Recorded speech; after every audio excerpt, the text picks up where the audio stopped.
ये कहानी आलोक की है, जो बिहार के एक छोटे शहर से दिल्ली पढ़ने आया था।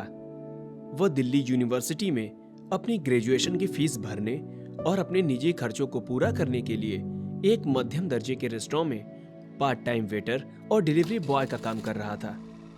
उसकी ईमानदारी और तेज काम करने की आदत से रेस्टोरेंट का मैनेजर उससे बहुत खुश था। एक दिन उसके मैनेजर ने आलोक को बुलाया। आलोक, नाइट शिफ्ट का एक बंदा कुछ दिनों के लिए अपने घर गया है। तुम्हारी परफॉर्मेंस अच्छी है। मैं चाहता हूं कि उसकी जगह पर तुम नाइट में शिफ्ट करो। ये सुनकर आलोक तुरंत सहमत हो गया। उसे लगा कि नाइट शिफ्ट में पे आउट भी ज्यादा है और काम भी कम होता है। उसे सेमेस्टर की फीस भी जमा करनी है, जो वो नाइट शिफ्ट और एक्स्ट्रा टिप से कवर कर सकता है। उसकी नई शिफ्ट शनिवार से शुरू हुई। रात के करीब 2 बज रहे थे। रेस्टोरेंट पूरी तरह खाली था और आलोक काउंटर पर कैश मिला रहा था। तभी लैंडलाइन पर कॉल आई। आलोक ने थकी हुई आवाज में फोन उठाया। नमस्ते, आनंद भवन रेस्टोरेंट। माफ कीजिएगा, होम डिलीवरी अब बंद हो चुकी है। दूसरी ओर से बहुत ही सहमी और धीमी आवाज में कोई ऑर्डर दे रहा था। ऑर्डर बड़ा था। आलोक ने सोचा कि अगर वह यह ऑर्डर डिलीवर कर देता है तो उसे एक अच्छी टिप मिल सकती है और मैनेजर भी उससे बहुत खुश होगा। यह सोचकर वह ऑर्डर ले लेता है। ठीक है, डिलीवरी का एड्रेस बताइए। आलोक ने जल्दी से ऑर्डर पैक करवाया और डिलीवरी के लिए अपनी बाइक पर निकल पड़ा। डिलीवरी एड्रेस शहर के बिल्कुल आउटस्कर्ट में था। रात बहुत गहरी थी और सड़क एकदम सुनसान। थोड़ी देर बाद पक्की सड़क खत्म हो गई और उसकी बाइक एक उबड़-खाबड़ पथरीली सड़क पर आ गई।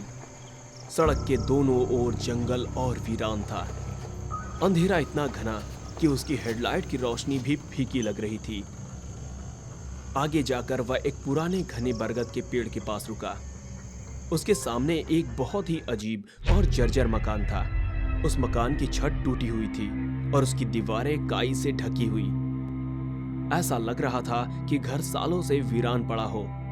घर में कोई भी रोशनी नहीं थी। आलोक को डर लग रहा था। उसने मैनेजर को कॉल करने की कोशिश की, लेकिन सिग्नल एकदम गायब था। वो खुद को शांत करते हुए आगे बढ़ा। उसे लगा कि इतनी रात को वो इतनी दूर आया है तो वापस जाने का कोई मतलब नहीं। आलोक ने डोरबेल बजाई। Food delivery. कोई जवाब नहीं आया।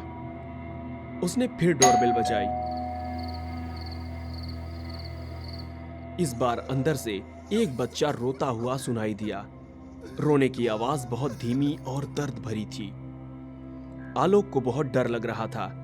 वो जानता था कि अगर वो बिना डिलीवरी किए जाता है तो नुकसान की भरपाई उसकी सैलरी से होगी, क्योंकि उसने ऑर्डर क्लोजिंग टाइम के बाद लिया था। कोई है?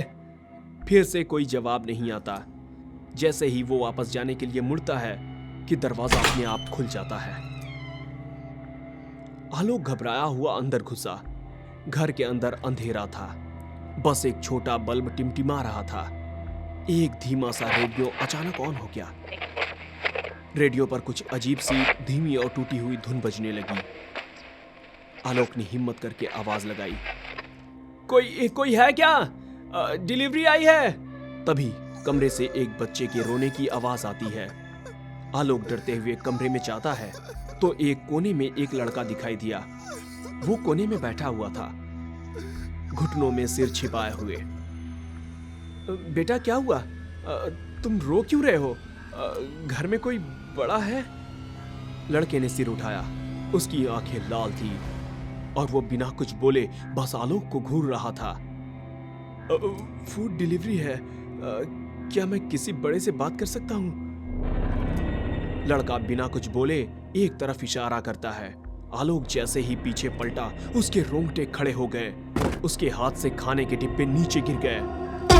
उसके ठीक सामने एक बूढ़े आदमी की सायादार आकृति स्थिर खड़ी थी, जो बस आलोक को घूर रही थी। आलोक बिना कुछ सोचे समझे दरवाजे से बाहर भागा, अपनी बाइक पर चढ़ा और जान बचाकर अंधाधुंध गति से सड़क पर दौड़ पड़ा। वह अभी कुछ दूर ही गया था कि उसकी बाइक अचानक खुरचती हुई आवाज के साथ रुक गई। बाइक का टायर पंचर हो चुका था। डर से सहमा हुआ आलोक पीछे देखने लगा और उसे अपनी बाइक के साइड व्यू मिरर में वह भयानक दृश्य दिखा। वही बूढ़ा आदमी और एक छोटा लड़का दोनों आलोक की तरफ धीरे धीरे बढ़ रहे थे। आलोक ने फौरन मैनेजर को कॉल लगाया और मदद की गुहार लगाई। वो बाइक को वहीं छोड़कर पास के जंगल की ओर भाग गया और एक पेड़ के पीछे छिप गया। कुछ ही देर में सायरन की आवाज आई। आलोक भागकर अपनी बाइक के पास आया, जहां पुलिस और मैनेजर उसकी बाइक के पास खड़े थे। आलोक ने कांपते हुए पूरी घटना बताई। पुलिस ने उस घर में जाकर तलाशी ली, लेकिन उन्हें एक पुरानी धूल भरी इमारत के अलावा कुछ नहीं मिला। अगली सुबह पुलिस ने बताया कि उस घर में कोई नहीं रहता। जांच में पता चला कि वह पिछले 2 सालों से वीरान है। 2 साल पहले उस घर में रहने वाले एक बूढ़े व्यक्ति और उसके पोते की एक रहस्यमय तरीके से मौत हो गई थी और उनकी लाशें भी नहीं मिली थी। इस घटना के बाद आलोक बहुत डर गया था। उसने फिर कभी नाइट शिफ्ट नहीं की। अनदेखे साए, जहां हर कहानी आपके डर को जिंदा कर देगी। सब्सक्राइब करें ताकि अगली दहशत भरी कहानी छूट ना जाए।